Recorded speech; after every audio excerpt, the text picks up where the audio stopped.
A good evening. Welcome to New Vision TV News. I'm Lydia Lekonyero. And now for the stories that are making headlines across the country and from all over the world. Here's what's coming up. In the news around Uganda, the Forum for Democratic Change's take over IPOD leadership. President Uhuru Kenyatta has honored Kipchoge. In a Pearl of Africa, we look at monkeys in Uganda. And in today's special report, we look at the teachers who made a difference in the 2018-2019 campaign.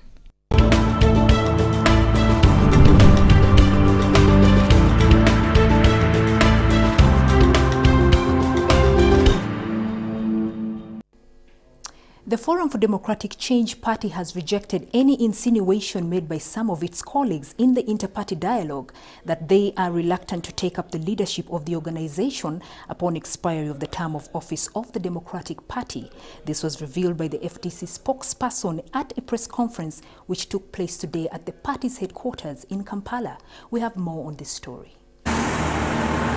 The term of office for the Democratic Party expired on September 25th, and legally, FDC, according to the Memorandum of Understanding, took over the IPOD leadership. According to the Memorandum of Understanding, the IPOD leadership rotates every after 6 months. The FDC, therefore, is currently both the chair of the IPOD Summit and the IPOD Council. The summit is composed of leaders of political parties and the council is composed of the Secretary Generals and 4 other representatives. The government and the opposition chief whip are also members of the council. DP President General Norbert Mao and DP's Secretary General Dr. Gerald Siranda have been the IPOD leaders. The FDC has taken over and now awaits the official handover ceremony from both Mao and Siranda. The DP took over IPOD on 25th March this year. The FDC Secretary General, Member of Parliament Nandala Mapabi, will, in consultation with the IPOD Summit Chairperson Patrick Amuriat, present proposals on the issues FDC wants IPOD to consider in the next 6 months of their leadership. We are aware of some maneuvers by some IPOD colleagues to illegally hand over leadership to another party. They want to skip FDC because it refused to sit on the same table with President Yoweri Museveni. Press briefing about the party dialogue in IPOD. Some of our colleagues in the inter-party dialogue that the FDC is reluctant to take over the leadership of IPOD after the term of office for the Democratic Party expired. The FDC would like to remind the country and our colleagues in IPOD that this organization was formed to strengthen multi-party politics in Uganda and a culture of democracy. The IPOD Council sat and agreed on the management of public rallies and meetings recently in Munyonyo. We, the 5 political parties represented in Parliament, agreed on a set of regulations. They were supposed to be ratified by the summit. The FDC considers access to the population a major issue in the political processes of our country. Removing the military and police from our politics, if achieved, will be the single most important thing IPOD has ever done. Negotiating an end to the life presidency will be another milestone. This is what the IPOD must strive to achieve. And the resident district commissioner of Kitgum, William Kumakech, has had to intervene after the children of the LC1 chairperson of Korom village refused to be vaccinated. According to the Muchwini sub-county health assistant Geoffrey Orach, the 2 children of Hope of Glory refused to be immunized because their father Kennedy Ochan told them not to. Ochan reportedly claimed the measles and rubella vaccines can kill. Let's take a look at this story. The child told us that our father told them that they should not be vaccinated with this vaccine because this vaccine is not a good vaccine. It's killing people. So they are told not to be vaccinated, whether from school or from home. The health assistant of Machuni sub-county in Kitgum district on Friday had to call for the intervention of the resident district commissioner William Komakech in order to apprehend the Ikoram village Elsewin chairperson Kennedy Ochan on suspicion that he advised his children not to be vaccinated in the ongoing rubella and measles immunization campaign. I'm here because I got concerned from those who are administering the vaccination of MR that one of the parents who is also the healthy one of this village here we are standing in refused that his children should not be vaccinated. However, on arrival, the contingent that had come to arrest the Elsewin found only children. They are disavowed to see that the Elsewin vaccinates his children. It is a concern. We cannot leave a leader who's supposed to mobilize people to receive vaccinations for their children to get vaccinations against the disease which could easily kill their children. So for that matter, he's going to face the law. We cannot leave him just like that. He's only fortunate that I have not got him at home. While the health assistant revealed that the young child, suspected to be around 7 years, was forcefully vaccinated. But they refused, but we vaccinated one from school. That one in K2. As pressure mounted, the Elsewin chairperson showed up and told the RDC that he had gone for burial and he had not stopped his children from being vaccinated. So for this case, I don't know anything. I informed today in this midday about this my son. He also vowed to personally see that the child who had not been forcefully vaccinated also gets the treatment. That I'm not stop that children, that son. And that's why I said I'm agree. Tomorrow I'm going to come and send him for that immunization. This report was compiled by Joseph Omagol for New Vision TV.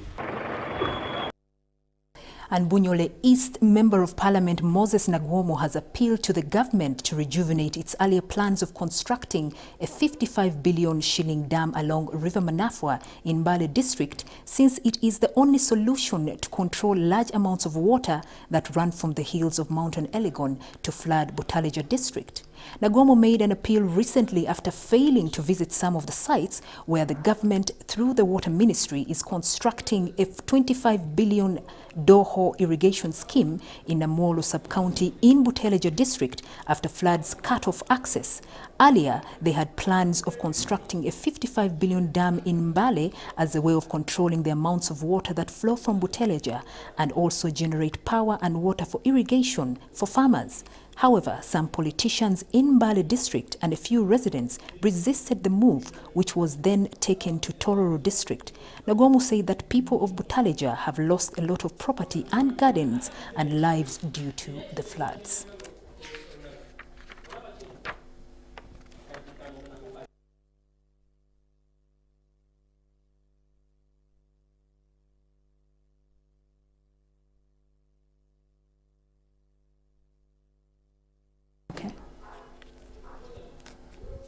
And the Archbishop of the Church of Uganda, Stanley Ntagali, has shown concern over the increased crime rate in the country, especially gun violence. Ntagali said as a result, hundreds of innocent Ugandans have lost their lives and property, whereas others are nursing serious wounds. Ntagali made the remarks on Sunday while at Bishop West Boarding Primary School in Mukono Municipality.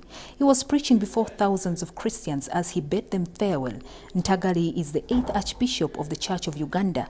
The service attracted thousands of believers from the districts that make the diocese, including Mukono, Buikwe, Kayunga and Buvuma. Ntagali spent 2 days in Mukono diocese participating in a number of activities. Henry Nsubuga brought us this story.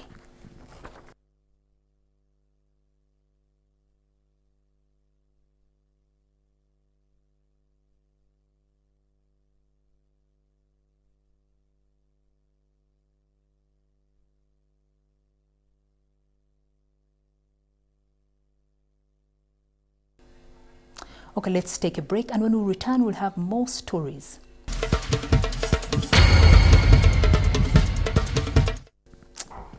Kenya's marathon king Eliud Kipchoge was yesterday given the highest award during 2019's Mashujaa celebrations held at the Mama Ngina waterfront grounds in Mombasa County in Kenya. Kipchoge made history by becoming the first human to break the 2-hour marathon barrier. President Uhuru Kenyatta honored Kipchoge with the highest award, the Elder of the Order of the Golden Heart of Kenya, for his epic achievement.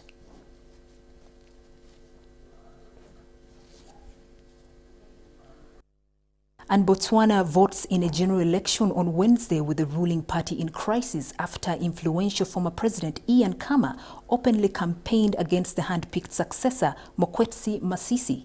The bitter row came to a head earlier this year when Khama dramatically resigned from the Botswana Democratic Party, which was co-founded by his father and has held power since 1966. Khama instead opted to back a small splinter party. We bring you a timeline of how President Masisi and Khama's relationship broke down.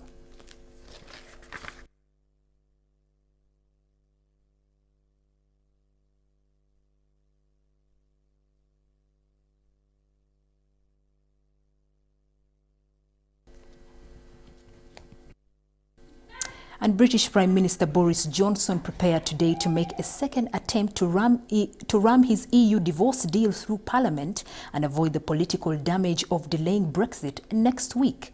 Another momentous week in the dramatic saga could end with Johnson engineering a divorce from Brussels that breaks many of the island nation's economic relations with Europe after 46 years of EU membership. British lawmakers dealt a dramatic blow to Johnson's Brexit plan at the weekend by refusing to give their backing to his revised withdrawal agreement until the legislation needed to ratify it has passed.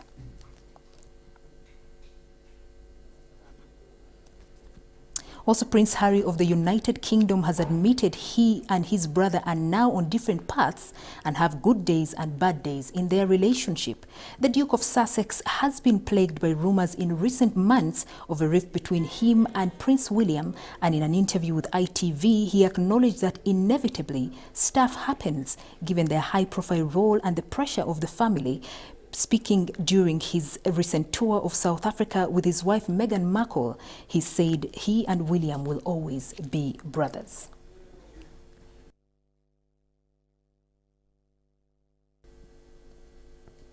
And now we'll have In Business with Lynn Komugisha.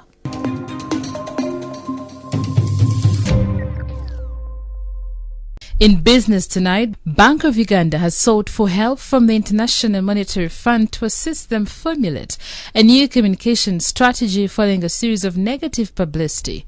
This was revealed in the bank's annual report for the year 2018-2019 that was recently released. The bank's communication strategy for 2013-2014 to 2017-2018 is under review to strengthen areas such as financial stability communication, crisis communication and digital communication inclusive of social media. In the forthcoming strategy for financial year 2018-2019 to financial year 2020-2023. The report indicates that even though the bank has achieved its core mandate, it has been the focus of criticism, deliberate and malicious smear campaigns after the Auditor General's special audit report on closed banks.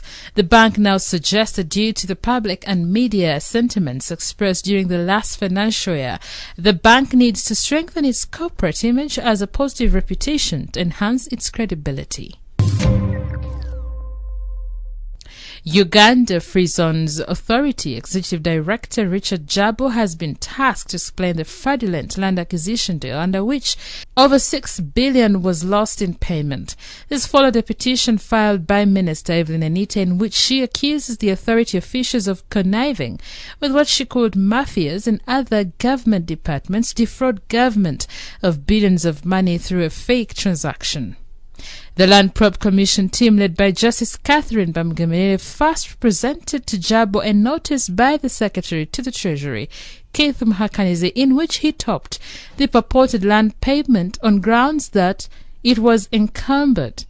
Jabo was tasked to explain why they ignored Muhakanzi's warning, but defended himself, blaming the Lands Ministry officials, accusing them of misleading them. And you have said that yourself many times. You've said it sitting there today. You said, we had only 5 days to go. We were in a hurry to pay. Why are you in a hurry to pay? Land does not rot. That land would not move unless it was an island, which gets washed away sometimes. That land was going to be where it was in the last financial year. Why did you have to pay? And for me, when I ED, if you have good reason to tell us why you paid and you don't want to say it in public, I'm willing to give you an in-camera. But we want to understand what made you pay and why you had to. Was there a gun on your head? Why did you have to pay that money? Even when somebody might be fraudulent, but they come and tell you something is wrong.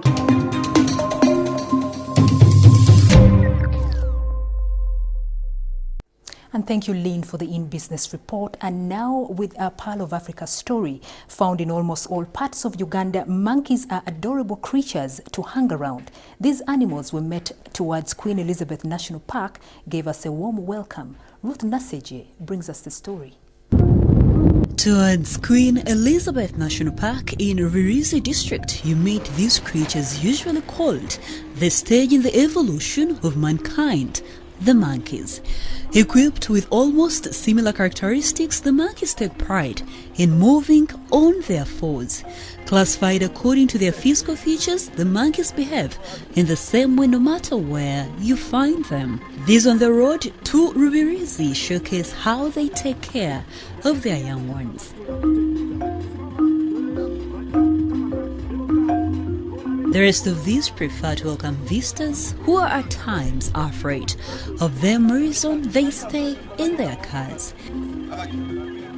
Generally, monkeys are friendly animals. If you meet them on one of those excursions, stop by, take pictures with them. They love to eat yellow bananas, fruits, and some can listen to what you tell them if you adapt to their language. You can come closer to many monkeys in the central region of Uganda. Some can be found at Ankara Foundation in Mukono and River Seziwa along Ginger Road. Now for more Pearl of Africa stories, visit our website, which is newvision.co.ug/Pearl of Africa. Our newspaper, The Sunday Vision, is also another home of adventures, so grab your copy every Sunday for Pearl of Africa stories.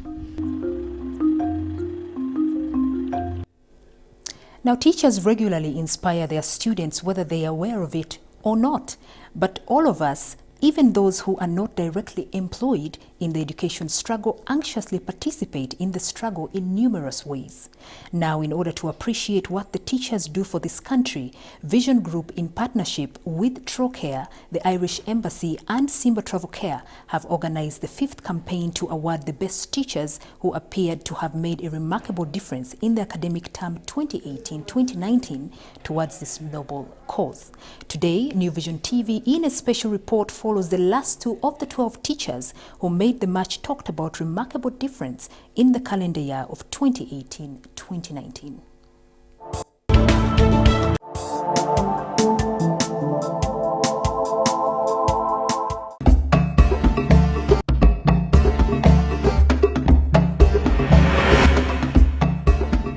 For a teacher of any subject to produce targetable results, they must be practical in the way they teach their students. Juliet Tracy Nansubuga, a teacher of literature and English at Gayaza High School, is an exceptional teacher doing extraordinary activities that empower girls and the communities around Gayaza. She has helped so many underprivileged girls and saved them from dropping out of school due to lack of school fees. Nansubuga has enabled her girls to acquire scholarships through essay writing competitions, and she has represented the country at international levels. With the belief that literature comes from society, she uses her subject to transform and leave an impact on communities through training self-supportive leaders.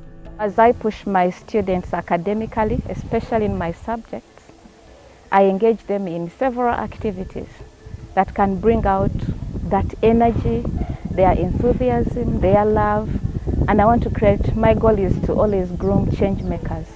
English and literature are the best done subjects at Gayaza High School, and Nansubuga's contribution is noticeable. As somebody who is compassionate and a youth mentor who loves to instill a social responsibility skill in students, Nansubuga coordinates a team of girls from Gayaza High School to inspire other schools in Wakiso district. This kind of reaching out into the community brings those issues to reality, that they can readily relate what they read in that book. We do movie nights and charge. We go to our community and mobilize things. We visit those schools, especially our UPE schools like Sitanja Primary School around us. And we go in, train them in leadership. At Sitanja Primary School, Nansubuga helped establish a school garden to support their feeding program so as to curb absenteeism. Children remain at school well assured of a meal in the course of the day, which has greatly improved their education journey and given hope to little ones and teachers at the school. Their performance improved, that they even got a first grade of 11 and the girl wanted to come to Gayaza. And the major outline, we mobilized through them to do a cancer awareness.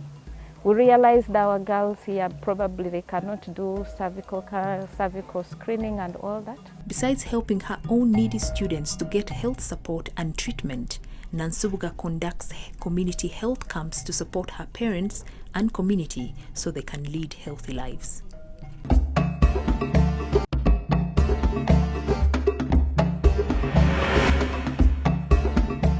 Rose Moiti joined Busesa Mixed Primary School in Uganda district in 2013. The school started in the 1930s and has since gone through transformation in terms of infrastructure development and raising enrollment from 530 to 2,800 pupils. I found Busesa Mixed a smaller school. It had a number of classrooms, of which some were not being used and were very old, which we have worked together with the parents and some donors to renovate and construct others. Through her charismatic leadership, the school has also improved steadily in academics and co-curricular activities. We have music, dance and drama. We have the ball games. Like this year, we have gone as a school up to the national level. Humble as she is, she quietly started a nursery school after failing to find a standard early childhood development center in the nearby communities where she could take her own child.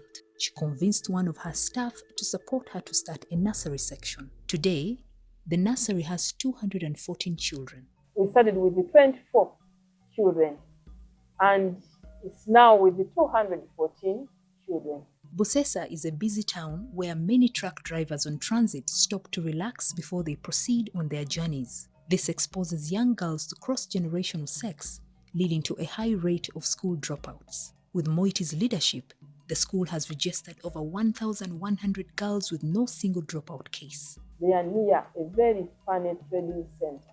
And given that most parents are poor, their girls end up going in for sex for money. At times, the families are even aware of that, and some of them use it. Because some children are living with very old grandparents who will tell them, but we have sensitized them and we have already settled such cases. She has also introduced sweater making, goat rearing and chalk making at the school to help equip her pupils with vocational skills. The school has been able to save money that they use to spend on chalk. In the very year 2013, I started a goat project and it has grown. It helps in motivating the learners. For example, if they have gone for sports and performed so well, we can inform the management and then they are given a goat to roast. We have employed some people to come and give the knowledge of making sweaters. This year we hope to use our own chalk made here because that has been a project here. We have trained the P6 class and they can make it.